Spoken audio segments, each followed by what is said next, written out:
ونعمل ريكورد للsolving exam. Okay, let's go through the paper together. يعني hopefully this will not take like more than 30 minutes. 1 hour يا ستي ولا يهمك. For the first part, it's about show that your main point of the show that it's to find the other side. يعني I have to start from the left and I have to close it on the right. So what I have to do, I have to start with the left hand side. يعني I can tell him left hand side, it's 6 3/4 divided by. So I need to work with one. Someone can tell me I can convert the mixed number into improvement. So it will be 4 multiplied by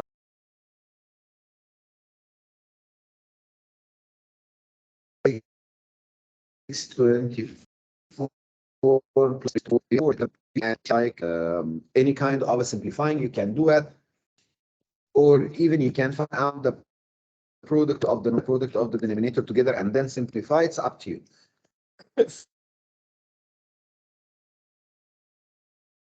For me, I would prefer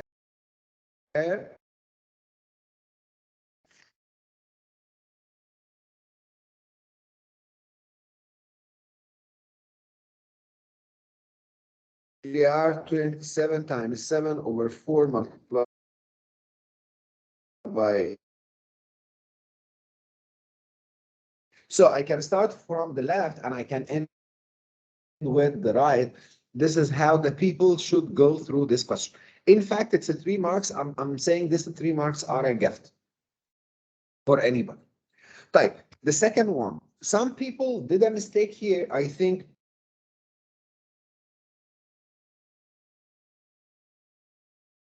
yes, when I have to multiply 8 multiplied by 40 all power 0, and 40 all of it to the power of 0, this gives me 1. So it's 8 multiplied by 1. I think you did it wrong on the first time and then you correct, right? I think. Type for the next one, so the final answer here or the answer it will be 8. Type next question. X to the power of 6 divided by x to the power of -5 is equal to x to the power of p. Thank you. نعم. لا I will correct it for you. يعني عادي يعني خلاص. This.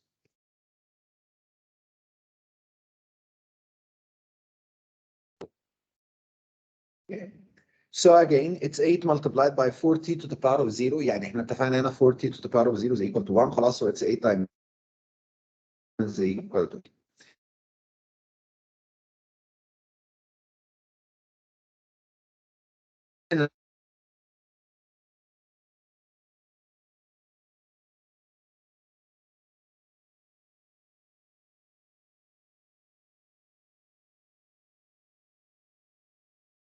Division.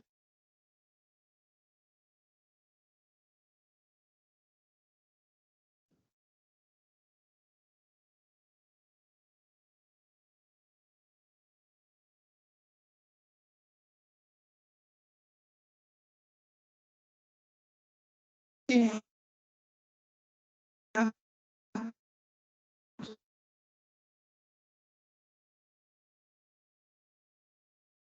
The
So it's 6 minus -5. This will give me x to the power of 11. And then 2k power 2 m power 4 all power 3. Yani Sam, if you have your paper, because I think you can check your answer as well. So 2k squared m to the power 4 all power 3. I have to distribute the power for each part, right? So it's 2 to the power of 3, which is equal to 8. K power 2 all power 3. This will give me k to the power of 6. M power 4 all power 3. This will give me m to the power of 12. Do we have any problem in this question?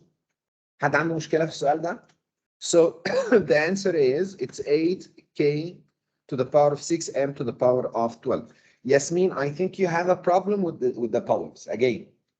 Okay, you did it right. Good. طيب, let's go for the next question now.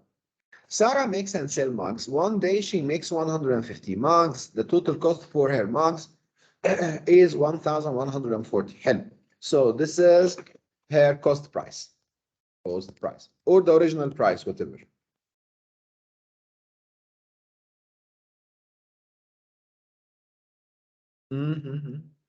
Hey, yeah.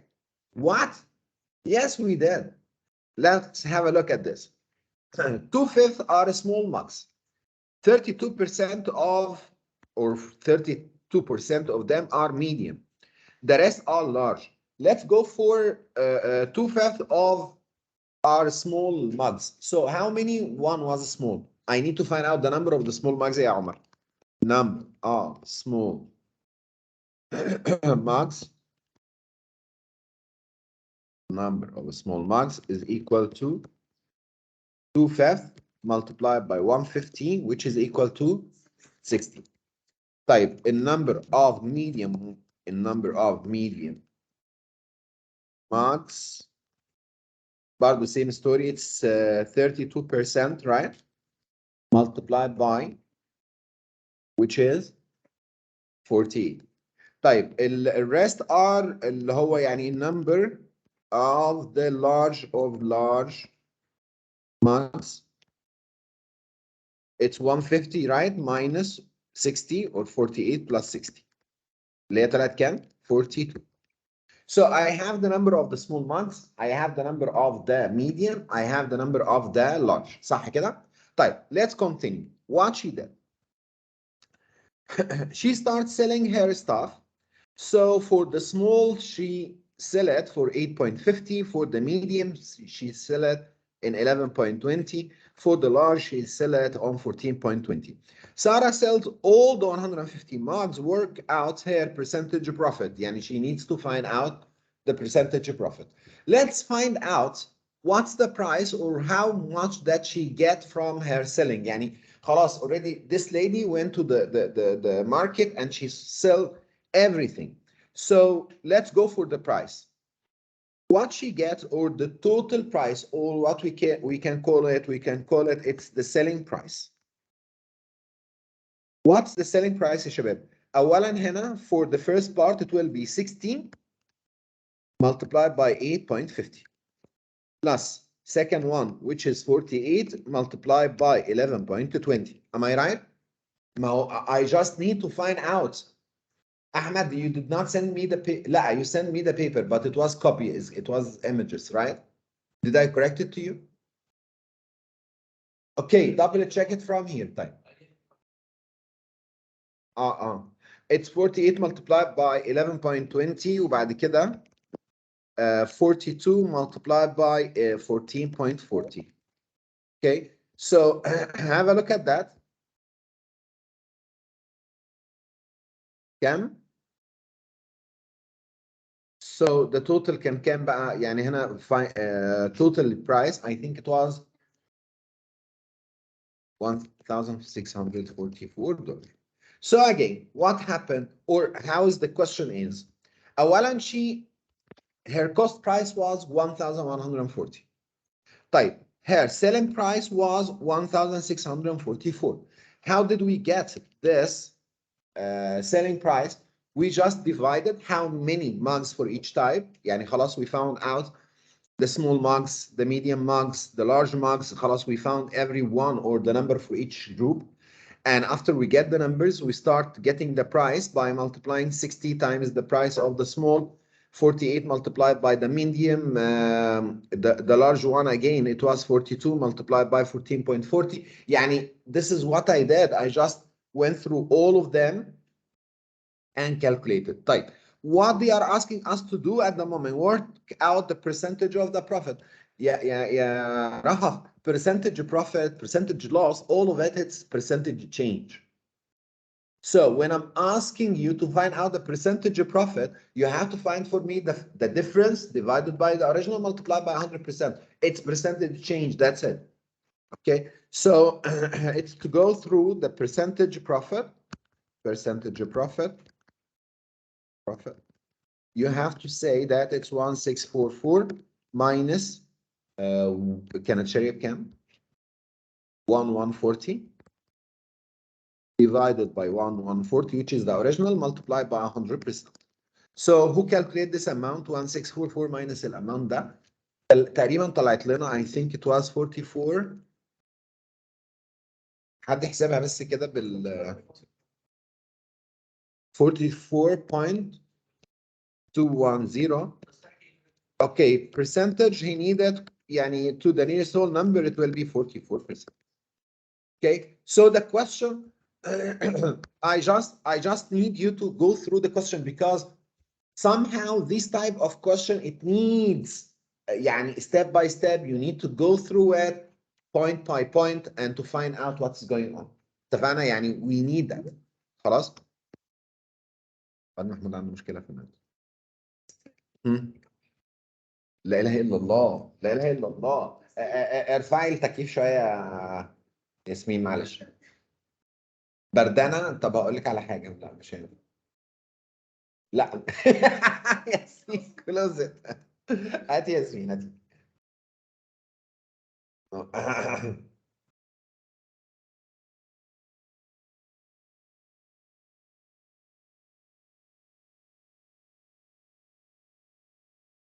شويه كده شويه خلاص. So let's continue. يبقى هنا تاني كده، Sarah makes and sells mugs. خلاص, one day she makes 150 mugs. Her total cost for the making these mugs is this amount. And we found out the number of the small mugs, number of the medium, number of the large. And after that, we found out the cost or the price for each type. خلاص, يعني we did it.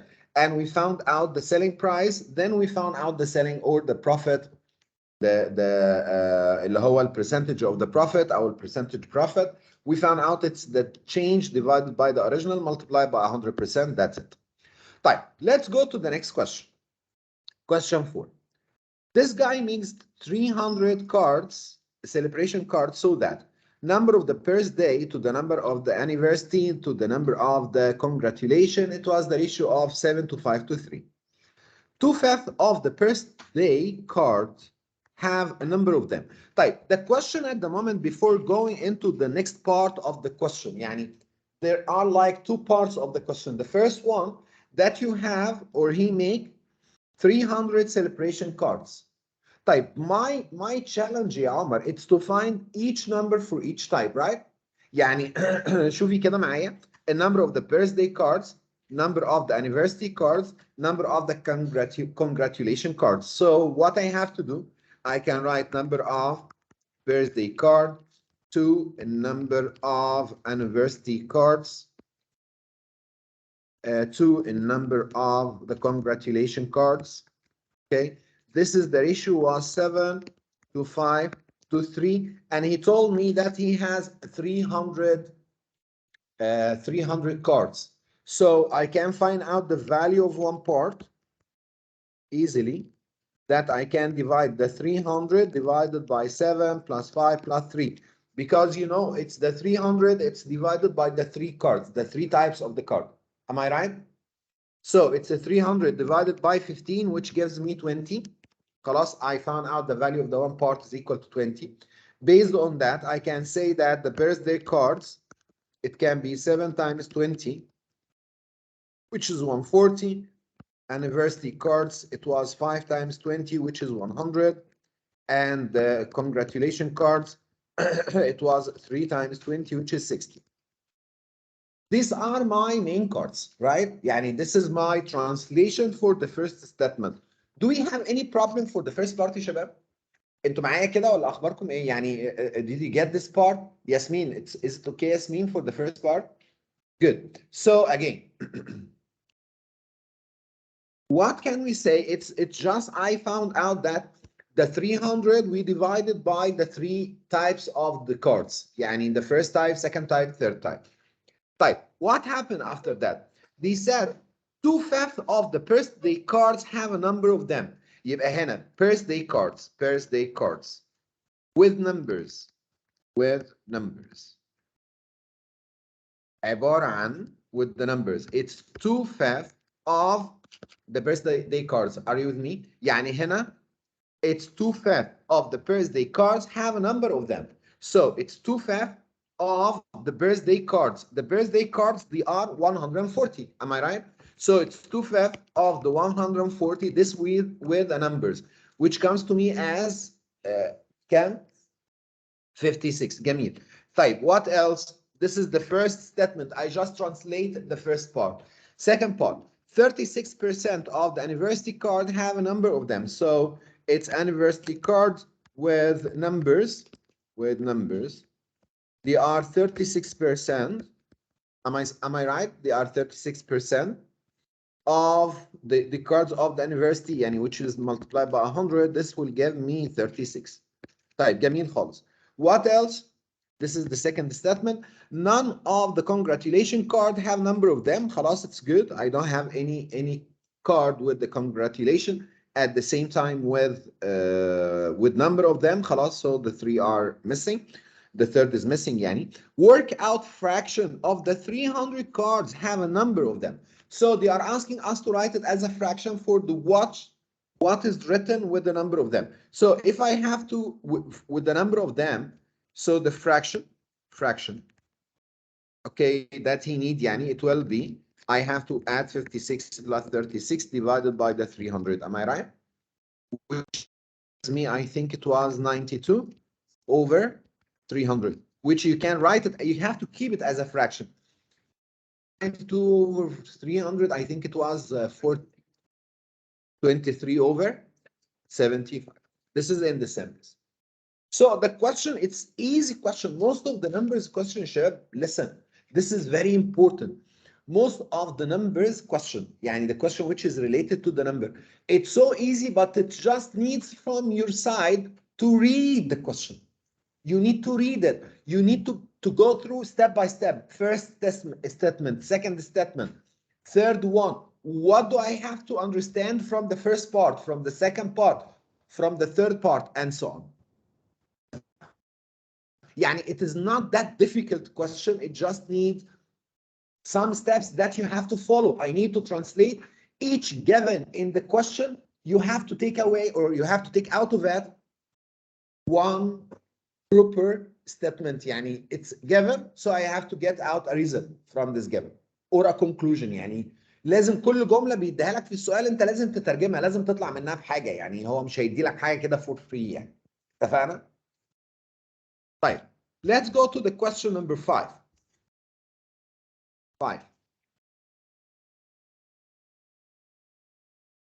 In this question, Aisha bought an apartment. The table gives information about the value of the apartment in euro and the annual service.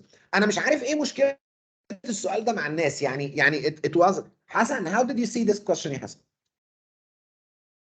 I think you get it right. Yeah, it's what happened.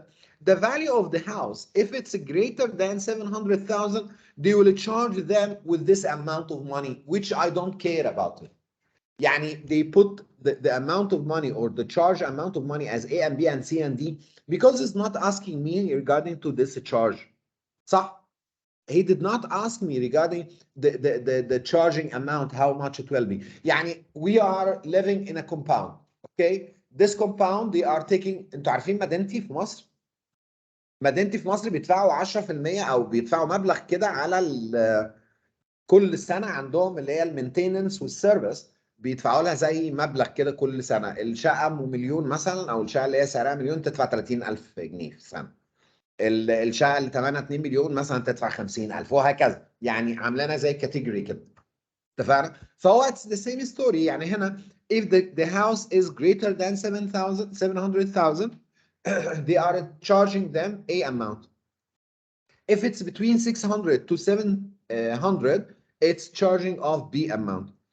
Again between 500 to 600 it's C, 400 to 500 it's D, and so on.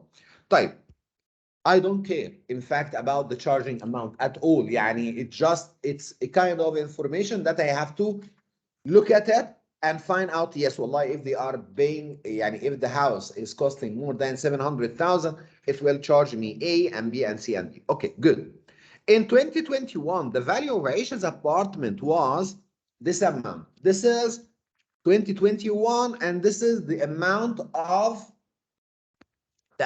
here of the price. يعني الاماونت بتاعت الفاليو بتاعتنا كانت عباره عن 634,000. طيب the value of Aisha's apartment had increased by 4% from the value of 2020. خلينا let's say I have to make it. يا شباب most of the people who did wrong in this question they did not read it. غلط والله العظيم ثلاثة you did not read it. It's 2020 and I'm going to 2021. طيب what happened? The value of Aisha's apartment was this amount euro. الكلام ده في 2000 يعني in 2021. So I have here the value 634,000 for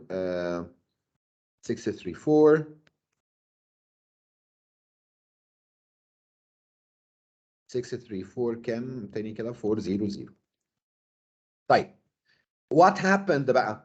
The value of Aisha's apartment has increased by 4% of from its value in 2022. يعني 2020 انا ما كنتش اعرف. I don't know what's the price of the house. احنا ما نعرفش في 2020 what was the price يا احمد. خلاص I don't know about the price of the 2020. After the 2020 the price or the home increased by 4%. So the amount here it was X increased by 4%. Okay, increased by 4% from the value and become this amount. Here there are two stuff that some people did a mistake into two areas or two parts يعني. First of all, I'm looking for the original or the final يا شباب. I'm looking for what in this question? ما تردوا عليا. I'm looking for the original. يعني I have this one. خلاص. This is my final. And here it's the principal or the original and this is the rate. طيب. There is one more information. Here it's increased from 20 to 21. خلاص from 20 to يا عم increased from 2020 to 2025. They are 5 years, right? But if I told you it's increased by 4% over this period and I did not say per annum, don't make power. انا عايز افهم الجمله دي تاني والنبي ربنا يخليكم. هي جايه في سؤال بعد كده in general يعني again it will be repeated but in general for this question because it's easy. What do we need to find out? During this year the value increased by 4% to be this amount يا عمر. So if I need to find out the principal يعني if I need to find out the price in 2020 so I have to say the price in 2020. What is the price in the 2020? It will be the final, which is 634,400 divided by the rate, which is 1 plus 4%. Okay, to the power of 1. It's only 1 year. يا عم إن شاء الله يا رب تبقى 100 years. He did not say to you per annum. He did not say per year. So when I said that I was having a phone, okay, it was cost like $1,000. After a period, it could be this period, it could be like 1 year, 2 years, 3 years, whatever. خلاص, it's now, okay, يعني after مثلا, let me say after a period, okay, I sell it for مثلا كام? I'll sell it for $500. Okay, so my initial price it was 1,000. My end or my final, it was 500. Once I said it's a period, you have to deal with it as a period. يعني ايه as a period? Let me say this period, it's 5 months or 10 years, okay, or 1 decade.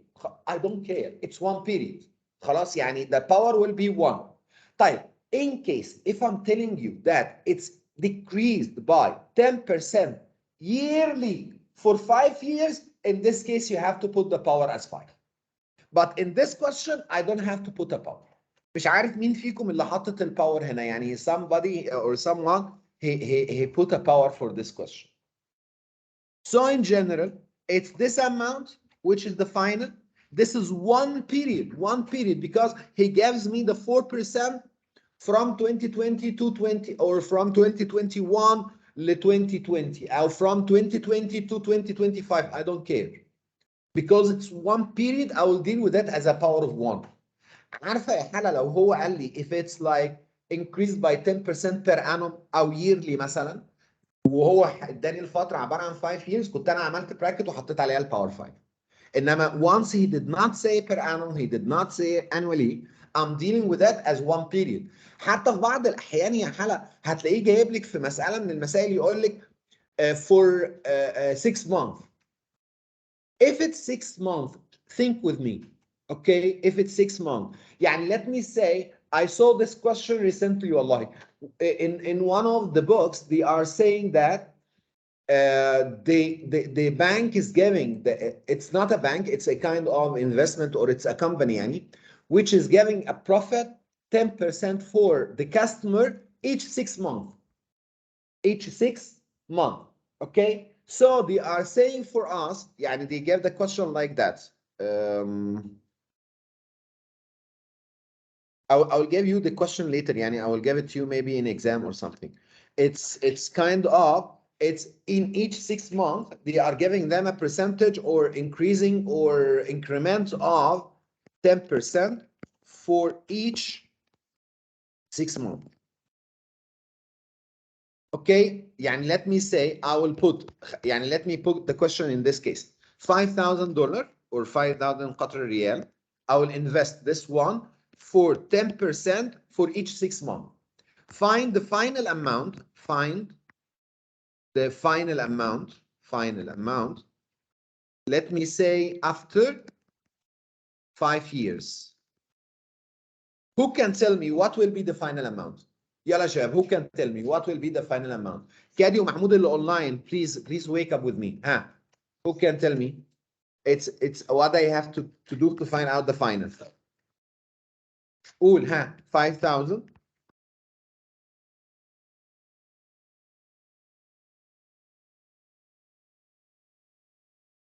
to the power of كام يا شباب؟ To the power of كام؟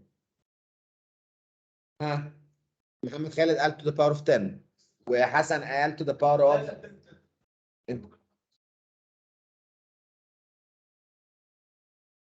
20 over 100 to the power of 5. لا ما ينفعش, لأن دي compound interest. Compound interest, you are not adding the ratio like the next question. I will explain it to you. But what you said is right. If they are giving me the amount half a year or a quarter of a year, whatever, in this case, it's 5 years, which means this part or this factor will be repeated for 10 times. يعني I have to write it to the power of 10. اشمعنى 10؟ ما هو each year consists of how many 6 months؟ يعني اليير نفسها فيها 12 months, right? So I can say the 1 year like 2, يعني during year it will be increased twice. يعني it will be the exponential or the function will be increased twice. So for the 5 years, I have to write the power as 10 because they are giving me the amount in each 6 months. طيب, let me say the same question. 5,000 riyal. Okay, 5,000 riyal يا شباب. خلاص, I will invest it in a bank for 5 years. I will put it in a bank يا عمر for how many years? 5 years. During the 5 years, they will give me 10%. Who can tell me what will be the final? Who can tell me what will be the يعني if I have to find out the final in this question. خلاص ده الفاينل. I have to start with the 5,000 multiply by 1 plus 10% to the power of what؟ مين يعرف يقول لي بقى؟ to the power of كام؟ باور ولا حاجة. ليه باور ولا حاجة؟ صح يا محمد صح الله ينور عليك. ليه باور ولا حاجة؟ Because he did not tell me it's annually. He said for the 5 years يعني he's asking me to keep the money with him and after 5 years he will give me 10%. Okay? He did not say it's 10% annually. He did not say the 10% each 6 months. He did not say the 10% each 2 years مثلا. خلاص? So I have to deal with the question based on the statement itself. Okay? مش كل يعني I couldn't go and just make stuff like this. But my main concern in this question يعني the main problem for me, the people who did not make it as a reverse percentage. يعني if you did not make it as a reverse, you should make for yourself like a plan. You have to make like a map. What is going on? I'm starting in the 2020, I'm ending by 2022 or 2021. خلاص? So this is my initial and this is my end amount. This initial increased by 4%. طبعا there are some of the students with يعني from the other papers, they make it as they are going back يعني from the 2021 ل 2020 instead of make it plus 4% I'm عمليها minus 4%, which is again it's wrong. Okay, I couldn't go by plus or minus يا حلا. I told you before you have to go by the division or multiply. If it's going to the final, go for the multiply. I need the principal, I have to go for the division. اتفقنا؟ And I don't have to change the rate. طيب. So what happened? I think the price in this case, it was حد طلعها هشام. What was the answer? 610,000. Okay, now back. They are asking us regarding to this one. He just needs us to think. By the way, this is the I think this is the question which comes last year. يعني it's the latest version or the latest exam. Because of that, you did not see it before in the classified. Okay, maybe it's 2022. يعني maybe it will come again in one of your examination.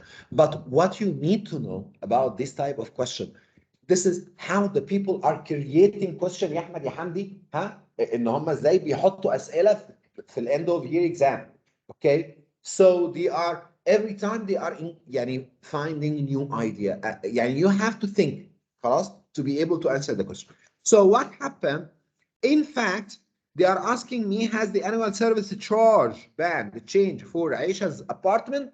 هي عائشة كانت في الجروب ده already in the group of the 600,000 to 700,000. Okay, so she were paying B amount. The charging for her it was B, and now last year it was 10,000. Okay, which is still on the same category. So that means there is no change. Has the annual service changed? There is no change. So there is no change for her. For her service amount. I'll explain it. يعني حاضر انت قصدك في السؤال ده in this 3 marks لا مش تاخدي ولا مارك في الموضوع ده ولا درجة في السؤال ده. لا ما يعني ما تاكلش معانا. هو اصلا عليها كام؟ عليها 3 درجات. خدي درجة الله مش مشكلة ان شاء الله ما حد حوش. يلا next one. Pam bought a boat, yes. In each year after Pam bought the boat, the value of the boat depreciated by 15%. أنا قلت لكم قبل كده it's for 2 years. Okay, work out in each year after Pam bought his boat, the total depreciated. Work out the total percentage by which the value of the boat had depreciated by the end of the second year after he bought it. يعني the people are saying for 2 years. يا جماعة خليكم معايا. I cannot if it's this is answer for your question يا محمد اللي هو انت بتقول لي ايه it's 10% for the 6 month and 10% on the second 6 months so per year it will be 20 لا I cannot do it by this way خلاص ليه يا معلم if it's 10% this 10% will be affected by the other 10% معايا يعني ال 10% الاولانيين هيبقوا affected by the other 10 مين 10% it's the same story هنا I started يا احمد مع amount I don't care about this amount but what happened this amount decreased by 15% decreased by 15% which that I have to multiply by 1 minus 15% خلاص this is for the first year and after that يا حلا it's followed by another rate اهو followed by خلاص another time it goes further يعني by 1 minus 15%. So just I need to find out the total effect. What is the total effect in this case? خلاص. So what happened? Work out the total percentage by which the value of the boat depreciated by the end of the second year. I have to multiply it 0.85 multiplied by 0.85 or 0.85 power 2. Okay, so the final, it will be 0.85 to the power of 2. This will give me 0. طبعا الكلام دوت هنا كده الديبريشيتد بتاعتي بقت عبارة عن 0.7225 which I need to convert it. This is the rate which I reduced by the amount and this is comes to me as 72.25%. Am I clear on that? So it's 15% and then 15% that doesn't mean you are going down by 30%. خلاص؟ استنى بقى هنا ده كده work out the total percentage by which the value of the boat depreciated. So I have to write it's 27.75. ما هو لا يعني it's to write the right answer in this question. يعني اللي عمل لغاية هنا I will accept it for him يعني. But in general he's asking for total percentage by which the value of the boat had depreciated after his كده هو عايز total percentage the value of the boat depreciated يبقى هنا the value depreciated by اللي هم هيكونوا كام بقى يعني I have to subtract it from 100% اللي هو هيطلع لي 27.75%. قوليها اتفضل. So this is the value which is depreciated by this amount which is 27.75. صح كده ولا ايه؟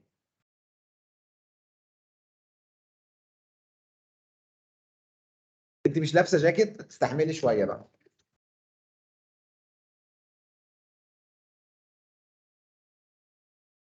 يلا. Let's go. I think even the people who did it خلينا اشوف الماركينج سكيم بتاعته. عايز اعرف بس هيدوا كام درجه في كل حته. فين I think ده.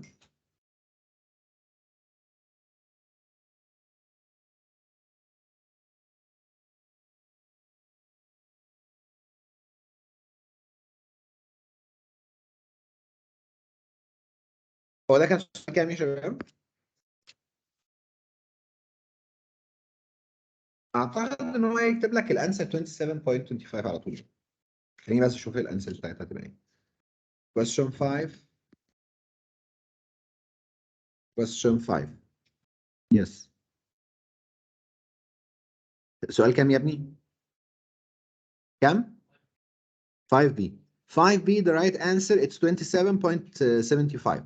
Have a look. شوفوا بقى هنا كده عمل ايه. 0.85 multiplied by 0.5 by multiplied by 0.85. This will give me 0.7225 or any of the equivalent. طيب he wrote it by this way must come from the correct working or this amount in general يعني he just need to have it as 27.75.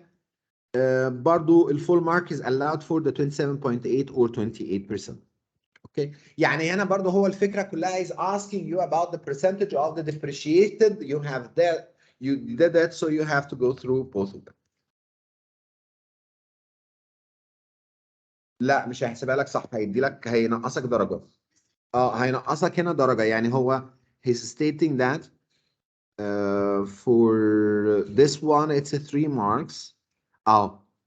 Giving 1 mark, I will allow use of the amounts, any amount, يعني like 0.8 multiplied by 0.8, 15 plus 0.15 multiplied by كده. These are the mistakes. هنا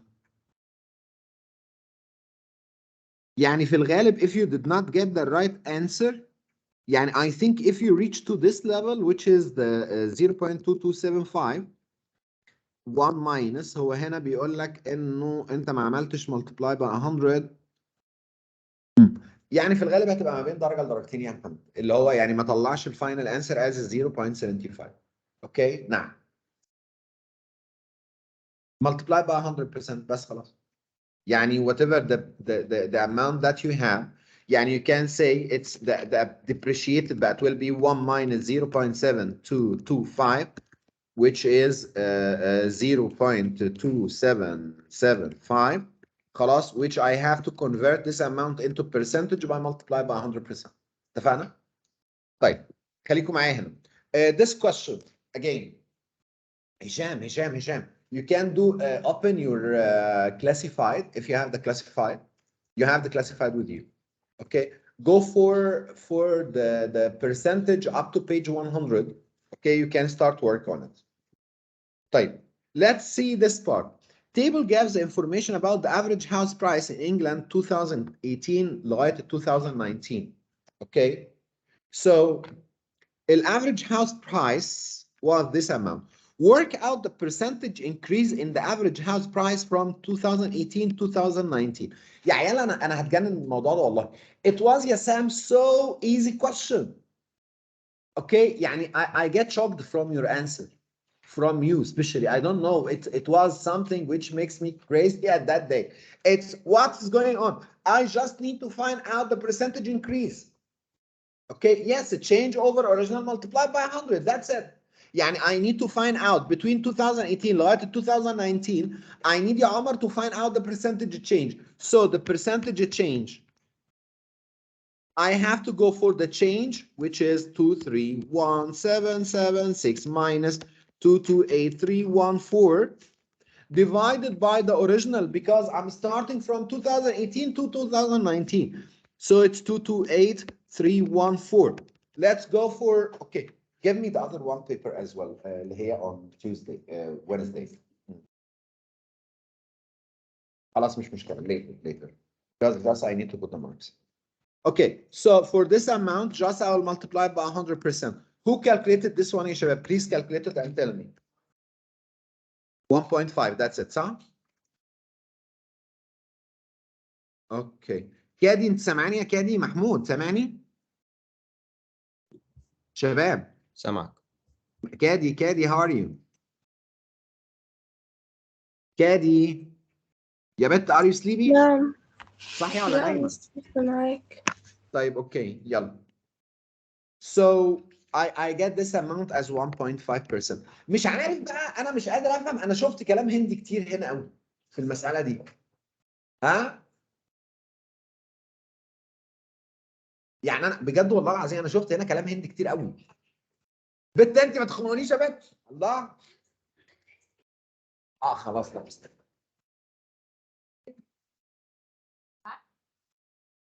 It is no, I can increase, but this is hot, here is cold.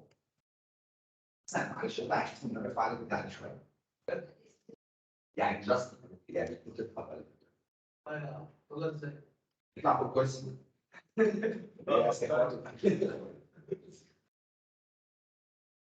طب استنى حسن كلام نجرب.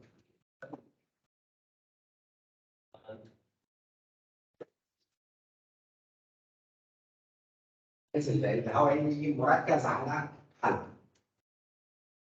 عليا اكتر. مش عليك انت, على حلقة. لا عليا. بس كده. يا مستر فشل. لا كده مش في وشك. والله. رهف والله كده في وشك, لا. مستر حاجة.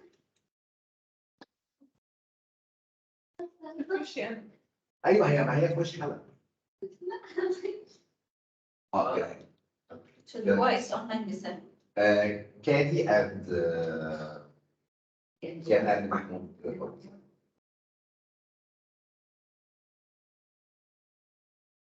Okay, طيب. So for this question, it was 1.5%. خلاص, it's easy question, and I don't know the people who did it wrong on which basis that you did it wrong. والله العظيم ما اعرف. يعني بجد قسما بالله والمصحف ما انا عارف السؤال دوت ايه الصعوبه اللي فيه. بالله عليكم لو حد بس يقول لي بالله عليكم كده what's the difficult in this question. طيب let's go further. ايه اللي حصل بعد كده؟ Let's for the same story بقى. It's on the same question. The average house price in 2019 was 7.7 greater than the average price in 2017. So I have 2017 ورايح لغاية 2019. ايه اللي حصل هنا؟ In 2019 it was greater than or 7.7 greater than the price on 2017. So the price here was X. X increased by ما هو لما اجي اقول لك ان في 2019 يا عمر the price was greater than 2017 by 7.7 يبقى ده معناه ان احنا هنا we are increasing the price of the 2017 by 7.7, right? So increased by 7.7, increased by 7.7%. To be in 2019, what was the price in 2019? 2 3 1 7.776. طيب ايه اللي حصل بقى؟ Have a look. From 2019 or from greater than the average house in 2017. He did not say 7.7 per annum. صح كده؟ يعني هو ما قالكش بير ايه؟ بير يير. ده هو قال ان التوتال تشينج it was 7 point كام؟ 7.7. انتوا فاهميني؟ يعني التوتال تشينج بالنسبه لي كان عباره عن 7.7. Thank you. So he said this was the total change. Okay, it was 7.7 per year يعني. Not per annum. It's totally كده over the 2 years or over the one period. Over the full period, the increasing was 7.7. So I need to find out the original again. So to find out the original, يعني to find the price in 2017, it was consist of, this is the original. Now I have to follow the same rule, principle, and this is the factor. معايا كده. So I have to go for the final, which was 231,776 divided by, it was increased by 4.4%, 7.7%. محمد انت اللي كنت عملت لها بقى power 2 صح؟ To the power of 1. So what was the answer in this question? مش فاكر استنى. It's 231,776 divided by 1.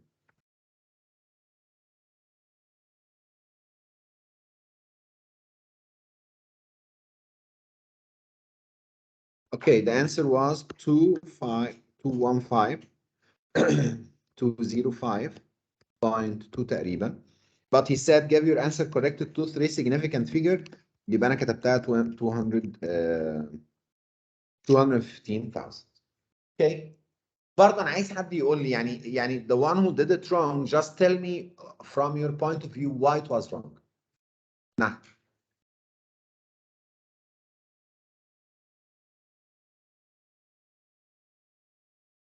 يعني انا عديتها، يعني انا عديت لك ان انت ما عملتش عديتها لك، انما مش المفروض ان انت تعمل كده. يعني he asked you to put it on 3 significant, put it into 3 significant. طيب خلينا نرجع على question number 7 which again I don't understand what's the problem with question number 7 يا عمر. يعني بجد والله العظيم انا مش قادر اعرف الحكايه دي يا شيخه. بالله عليكي عشان ما نفعش بالكالكوليتر، بس عشان هو ما نفعش بالكالكوليتر بقى صعب، انما لو كان ينفع بالكالكوليتر كان هيبقى ابن حلال وطيب صح؟ انا ما جبتوش من بيتي على فكره والله. ده برضو ده سؤال كان جاي في الامتحان، انا والله ما حطيته. انا قلت لكم بدل مره 100 مره الناس هتعمل معاكم اللعبه دي. They will play with you that you will not be able to use the calculator. He will make the number in under condition that you will not be able to use your calculator to do the question. It's to answer this one. A times B. 4.2 times 10 to the power of negative 24 multiplied by 3 times 10 to the power of 145. طبعا, what did we agreed on? We said we have to take the whole numbers together. So it will be 4.2 multiplied by 3. مش كده ايه اللي حصل؟ وبعد كده 10 to the power of negative 24 multiplied by 10 to the power of 145. We are stating that we have to use the first part by itself and the second part by itself. طيب 4.2 multiplied by 3, what was the answer? 12.6. On the other hand, it's 10 to the power of, I have to just add the power. So the answer, I think it was 120. خلاص؟ يعني I did the whole numbers together and the powers together. قولي. هقول لك حاجة. ال 12.6 multiplied by 10 to the power of 121, صح؟ I have to write it. He's asking me to give your answer in the standard form. So this is the first step. It's to write it by this way. Second step that you have to put it as standard form. So what I have to do, I'll divide by 10 and I will multiply by 10. So the answer will be 12.6, 1.26 because we just did divide by 10 and multiply by 10 to the power of 122. هنا ده الدرجة بتاعتك. تاخدي فين درجة يا اختي؟ البت دي نصابة لسه عاملاها دلوقتي صح؟ ها؟ صح ولا ايه؟ لا مش عاملاها دلوقتي. امال طب ايه مشكلتك انا مش فاهم؟ خدي درجة. والله. ما هو انت لغاية هنا كده اتس اوكي. ما يا عبيطه يا هبله، لما بدأوا انت عملت 3 ملتبلاي باي 4.2 بعد كده هناك اللي هي البارت الثاني. انت ما عملتيش اد للباور يا عسليه.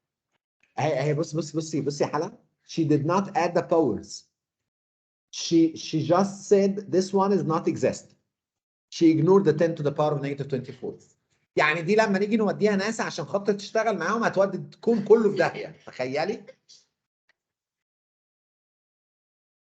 يا عبيطه يا هبله يا بدأوا ده في الاد والسبتراكت، انما في المالتبلاي والديفايد we are dealing all together and the tens together. ولا ربع مارك حتى ولا الهوا في لا انا ما شفتش، انا قاعد افكر اقول يا رب انا ما اديتلهاش درجه ليه.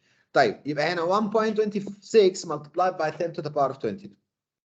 طيب the next one بقى اللي هي المفاجاه بقى بالنسبه لي، يعني I need to know the people who did not get it right. يعني انا نفسي اعرف بس ايه مشكله السؤال ده بجد بالله عليك، يعني والنبي انا عندي هنا ده روت 12. I can write even root 12 ده، يعني I can simplify it يعني as root 12. فاكرين ال 12 دي اللي هي عباره عن 4 times 3، فهو ممكن يطلع هنا عباره عن 2 root 3 divided by root 3 plus 2. اوكي انا بعمل ايه في السؤال ده؟ What I should do؟ multiply by كام؟ ردوا عليا اصحوا multiply by كام؟ root 3 بس غلط يا احمد، ما هو ده expression. ما هو this one it's represent expression.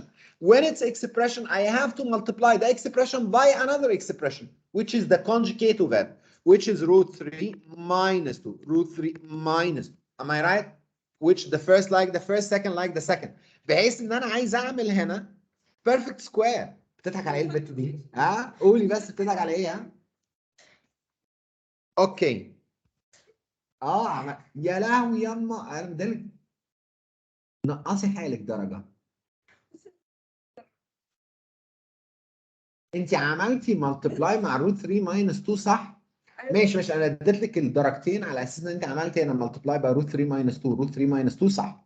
الجزء الثاني وانت بتعملي الملتبلاي بصي بقى انت عملتي ايه يا عبيطه؟ عملتي روت 12 مع روت 3 طلعتيها بروت 36، روت 12 مع ال 2 ما انا عملتلهاش ملتبلاي. خدت بالك من الدرجه اللي انت غلطتي فيها؟ تاني وانت بتعملي الملتبلاي يا حلا عملتي ملتبلاي للفيرست تيرم وما عملتيش مع السكند تيرم. يعني ضربت الاولاني وما ضربتش الثاني، عملت ملتبلاي لوان بارت بس مش عملت ليهم هما الاثنين. انت فاهمه ولا لا؟ يعني انا عندي هنا ادي هنا لو افترضنا ان هو عباره عن الروت 12 وانا المفترض ان انا اعمله ملتبلايد في النومينيتور، فالمفروض ان الانسر تطلع معايا ازاي؟ في الدينومينيتور يا شباب what's the answer for the denominator؟ square of the first minus square of the second اللي هي 3 minus 4 it's fine. طب up بقى for the numerator I have to multiply both. يعني هنا 2 root 3 multiplied by root 3 ان شاء الله يا رب تحطيها على الكالكوليتر حتى هتطلع لك الانسر 6 اللي هي كانت الروت بتاعت 36 هنا. وبعدين السكند بارت 2 روت 3 بقى multiplied by negative 2 اللي هو يطلع لنا minus 4 روت 3. مش كده ولا ايه؟ divided by اهو 6 minus 4 root 3 divided by negative 1 اللي هي طلع لها negative 6 plus 4 root 3. So what they were asking us to do, they were asking us to write it يعني to write it in the form of a plus root b where a and b are integer. خلاص I did. This is my final answer. Okay يعني I did my final answer by this way. اللي عملها بالكالكوليتور يعني انت عملتيها بالكالكوليتور يا مصيبه يا سودا انت، وانا نقصتك درجه بس يعني انا كده عشان قلبي حنين، انما هو الطبيعي ان انا نقصك الثلاث درجات بتوعها اصلا لان هي من غير يوزنج كالكوليتور. هو بيقول لي show that، ها خلي بالك من حكايه show that دي. ها كويس كويس، لا كويس. 6 ناقص 2 ماشي، ما هي ملتبلاي باي نيجاتيف 1 صح عادي صح كويس. اوكي كويس يعني هاخد لنفسك هنا الثلاث درجات بتوعها، هنا تاخد الثلاث درجات او اخدت الثلاث درجات هنا. طيب question 9. question 9 انا عايز اعرف الهبد اللي انتوا هبدتوه بقى، يعني اي حد كان بيهبد والنبي الله يبارك لكم يا رب يقول لي على الهبد بتاعه كان شكله عامل ازاي في السؤال ده. question 9 هشام invest. هشام I got why Hisham get the full mark in this paper. I understand خلاص. The difficult question was written under his name. Yes, okay. So Hisham invests 200,000 yen for 3 years in a saving account paying compound interest. The rate of interest is 1.8% for the first year and X% for each of the second year and the third year. The value of the investment at the end of the 3 years was this amount. Work out the value X. يعني بصوا قسما بالله يعني انا ما اعرف، يعني انا مش عارف ايه مشكلتكم في الموضوع ده. I told you before for the compound interest or compound percentage you have either same rate or different rate. This question it was different rate. That's it. So if I need to have it as a different rate, the final will be the principal by the first rate. وبعد كده first rate percent يعني، وبعد كده 1 plus second rate percent. وبعد كده 1 plus third rate percent and so on. صح؟ ما هي it's different rate. So I'm using not the same bracket to the power. لا they are different brackets أو they are some brackets يا عمر. So if I have to go to the question, Hisham invests this amount for 3 years in a saving account, paying this interest for the first year. So the final amount, I can write it in this way. Equal the principal multiplied by 1 plus rate number 1 percentage. Okay, this was for the first year. And let me put it as على طول أهو. I'll write it. It's the final amount which he gives me. This is the final, and this is the principal. And they are asking for the rate. So I have the final, which is 209,754 equal. This is the final amount equal the principal, which is 200,000. انتوا معايا ولا لا؟ مش انت يا بت عندك الفاينل اماونت بيساوي البرنسبل بعدين ملتبلايد مع 1 بلس وماينس الريت والحركات اللي احنا بنقعد نعملها دي؟ طيب ادي هنا ده الفاينل اماونت وده البرنسبل اماونت معايا كده multiplied by for the first year the interest was 1.8. So 1.8 all of divided by 100. This is for the first year. وبعدين next step and X% for the second year and the third year. So 1 plus X% for the next 2 years. Am I right? ما هو second year and the third year which is the same bracket I can raise it to the power of 2. انتوا معايا ولا لا؟ What I have to do in this question, خلاص I have to solve the equation. I need to find this amount, which is 1 plus X% all of power 2. What I have to do, I will take this one, which is 209,754, divided by 200,000, multiplied by 1 plus 1.8%. Okay, عندي أي حد بس يحسب لي الموضوع ده على الكالكوليتر بعد إذنكم كده يلا. كم؟ قول. 1 point. حد يحسبها بس يا شباب بليز calculate it. يعني I need to have it as انا الكالكوليتر دي مش شايف البتاع، هاتي الكالكوليتر الثاني. حد حسبها؟ طب اللي هبدوا فيها والنبي عرفوني بس كانت طبيعه الهبد ايه هي؟ ادي 209 1.03 استنى 030 حلو قوي. الريزلت ده اداكوا الاماونت دي. انا عايز اخلص من الباور 2. what do I have to do؟ سكوير روت. so 1 بلس الاكس percent. اديني السكوير روت بتاعت الانسر اللي عندك كده يا محمد. سكوير روت for the answer is equal to what؟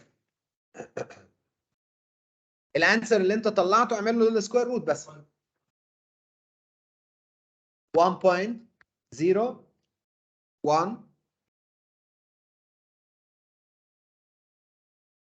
Okay. طيب what I have to do I need to find out the x percent. يعني I need to find out x. So it's minus 1 minus 1. يعني to just get rid of the one ده يا عمر صح؟ فيبقى هنا عندك ال x percent is equal to 0.015. خلاص بقى it's not necessary. I'll just multiply by 100%. يعني to find out x just multiply it will be 1.5. So x is equal to 1.5%. نعم. نعم. اشمعنى؟ ليه؟ اوريه اقول لي يا محمد كده ياخد درجه عندك ده في عمل اي حاجه في اي حاجه ولا ايه؟ انت حاسه ان انت تعبتي صح؟ ايوه بس انت كاتبه 1 بلس الاكس percent باور 3 مثلا. يعني هنا باور 3. عارفه لو كنت كتبتيها باور 2 كنت اديت لك حاجه. طب انا هديكي درجه واحده على الميثود. اوكي؟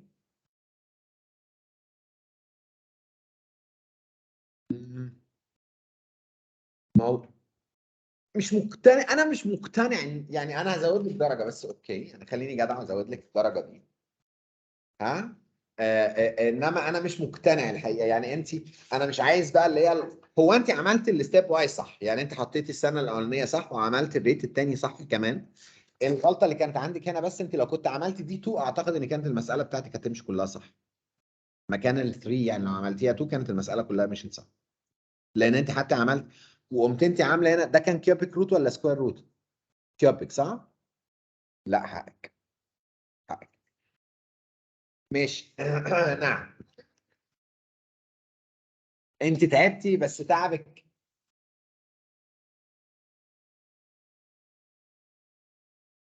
حاضر صح. آه.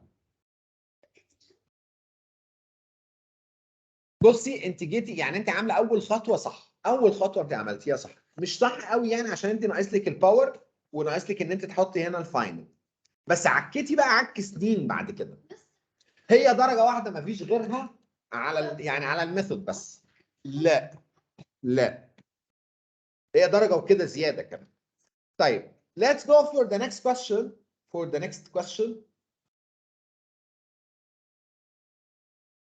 Okay, so it's y to the power of 3 مع y to the power of n divided by y equal y to the power of 6. It's I think this was like I try. It's normally the people they were putting all the easy question at the beginning then they go for the hard ones.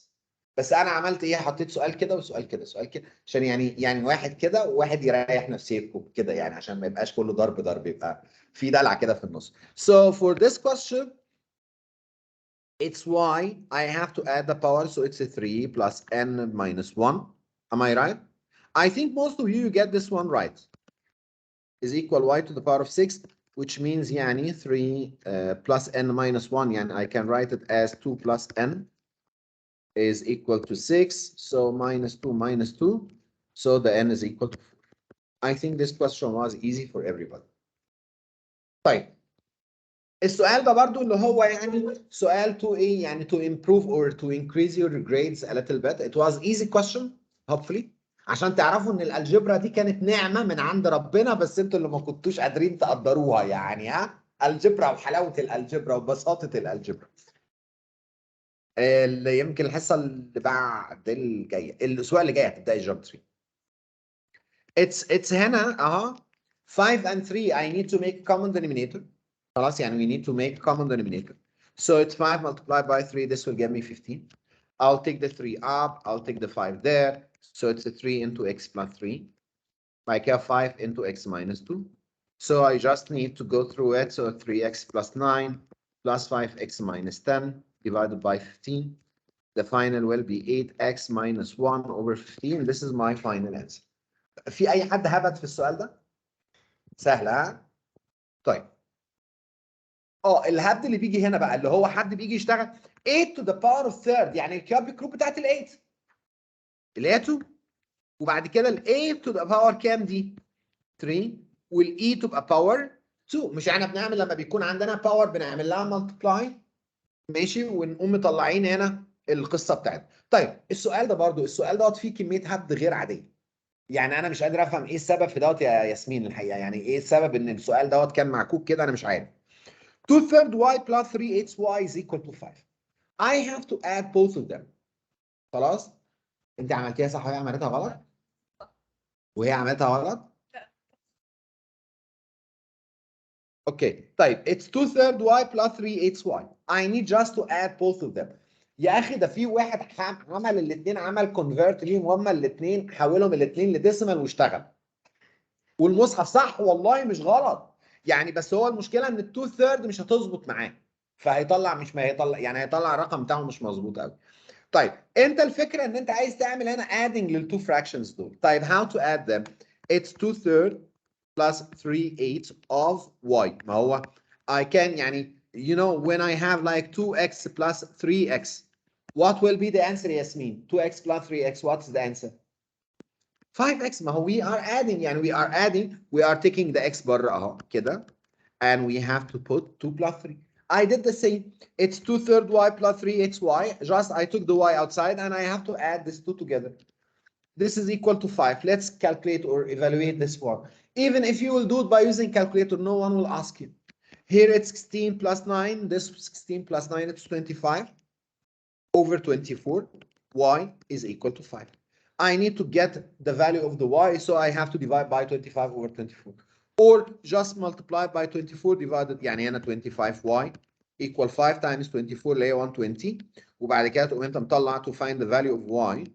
Y will be 120 divided by 25 which is equal to 4.8. خلاص this is 4.8. It's so easy question. So easy والله يعني بجد سؤال حلو. Hassan, what was your mistakes يا Hassan in this question? Do you have this question wrong or it was okay?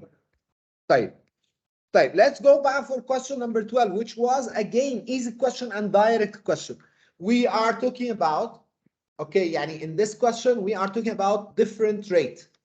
معايا يا شباب it's different rate. So as a different rate what do we have to do? They are asking us to count or to find out the outcome after 4 years يا عمر. So it's the final amount will be the initial which is 8,000 multiplied by 1 plus 4.5%. This is for the first year, right? Multiplied by the other factor which is 1 plus 2.75 over 100 to the power of 3 years because he said on the first year it was 4.5% and 2.75 for all subsequent years. مش كده؟ اللي هو يعني next part فهو different rate. انتوا معايا ولا لا؟ So I just to have to calculate it. What was the answer يا شباب؟ حد طلع لي الانسر في السؤال ده كان كام؟ كام؟ 9,668.8. He needed for he did not ask. خلاص. So that's it. In the second part بقى Max invests this money in saving bond. The saving bond pays interest over rate 2% per annum. At the end of the first year, his saving bond worth this amount. So it's again starting low and at the beginning of the year, which is the initial, I don't know about it. After getting this 2% per 1 year, his final amount was 5,763. So this is his final amount. This is the final amount. I need to find out the principal. How to go for the principal يا شباب؟ ما احنا اتفقنا بقى البرنسبل we are going for a division. So x will be this amount 5,763 divided by 1 plus 2%. خلاص. So I think the answer was 5,656. 5,650. Okay, this was the amount of the money. This question was so easy as well. يعني هنا برضو السؤال دوت كان بالنسبة لكم المفروض الله أعلم يعني بس المفروض إن هو سؤال سهل. طبعا the number of years it was equal to. طيب last question اللي الناس قالت ان هو سؤال يعني غريب ها it is not that weird question. It's if I have y as to the power of 5 over 4 يا شباب، يعني لما يكون عندي y والباور بتاعتها 5 over 4 يا ياسمين، هنا y اهو والباور عندك 5 over كام؟ over 4. This is the y. طيب if I will increase the y by this power يعني if I have to raise the y, let me give it to you. If I told you that y is equal to 2 multiplied by x or multiplied by 10 power 3, and if I'm telling you y squared, what do you have to do? I have to go for the squaring of the right side صح؟ ما هو زي ما عملنا square for the left يعني هنا as we did it y power 2 I have to go there واعمل لها كمان باور كام يا حلا؟ باور 2. It's the same story. y to the power of 5 over 4 يا ياسمين. It's the same as 16 multiplied by 10 to the power of 8k all of power 5 over 4. طيب how to deal with that? It's the same scenario. If I have 2 multiplied by 10 to the power of 3 all of power 2, this power will be distributed in each part. So it will be 2 power 2 وبعد كده 10 باور 3 all of power 2. صح ولا انا غلطان؟ وانتوا عندكم inner واوتر بتعملوا لهم multiply. Nothing difficult. So what I have to do, it's 16 to the power of 5 over 4 multiplied by 10 to the power of 8k multiply يعني خلينا نعملها كده اهي. all of power 5 over 4. انتوا معايا لغايه الستep ده؟ Are you with me till this step? طيب here 16 to the power of 5 over 4 it's the fourth root of the 16 which is 2. 2 to the power of 5 it's 32. لو ما اعرفهاش put it on the calculator. 16 to the power of 5 over 4 will give you the 32. اتفقنا؟ This is my first part. Second part it's 10. 8k multiplied by 5 over 4 I have to multiply inner power by outer power. معايا يا حسن؟ يبقى انا هنا هعمل المالتيبليكيشن ما بين 8k multiplied by 5 over 4 اللي هي هتطلع لنا كام؟ 10k. So far till here you are doing amazing work. Okay يعني so far كده it's okay. Last part. I need the last part that I need to put it on the standard form. He needs to write it in the standard form. What I have to do, divide by 10, multiply by 10. So what will happen? It's a 3.2 multiplied by 10 to the power of 10k plus 1. When I have to add 1, I'm not adding 1k to make it 11k, right? This is the only mistake that we did it in the exam. Okay, so قول.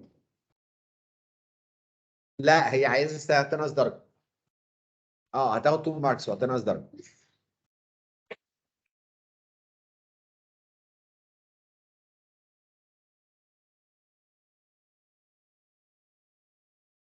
ما وزعتيش الباور على 16 كمان يا خالد. يا رهف ايه؟ ما هو السؤال عايزك ان انت تعملي كده. حطي درجة. طيب لا هي واحدة بس. So in general, listen to me. This is the exam. It's again, I think when you saw the exam at the first time, you feel it's difficult, right? انت شفتوه حسيتوا ان هو صعب؟ ولا كان عادي ولا ايه؟ طب انت عكيت ليه؟